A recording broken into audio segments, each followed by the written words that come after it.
तरी अनुभव हा खूप बाटली संपेपर्यंत हा खूप वापरतात. कॉमन आहे.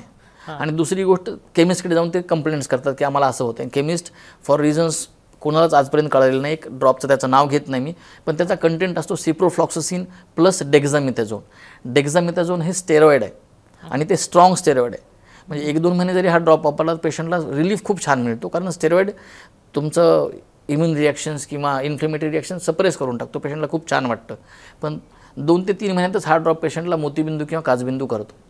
पेशंट आमच्याकडे येतो, त्या ड्रॉपची किंमत अक्षरशः 10 ते 12 रुपये. पण केमिस्ट लोक हे का देतात हे माहीत नाही, पण युनिव्हर्सल पाहिलं मी मागच्या 20 वर्षापासून पाहतोय, तो ड्रॉप ओव्हर द काउंटर सर्रासपणे केमिस्ट लोक विकतात आणि पेशंट्स लोक घेऊन ते वापरतात, त्याचे कॉम्प्लिकेशन घेऊन ते आमच्याकडे येतात. तुम्ही आता ज्या ड्रॉपचा उल्लेख केला, त्या ड्रॉपचं जे म्हणजे स्टेरॉइड्स आहे, तर त्याच्या वापरानं काय त्रास होऊ शकतो पुढे? ते स्टेरॉइड तुम्ही काचबिंदू आणि मोतीबिंदूचा उल्लेख केला. स्टेरॉइड्समुळे मोतीबिंदूही होतो आणि काचबिंदूही होतो, आणि हे दोन्ही घातक आजार आहेत. डोळ्याची नजर कमी होते.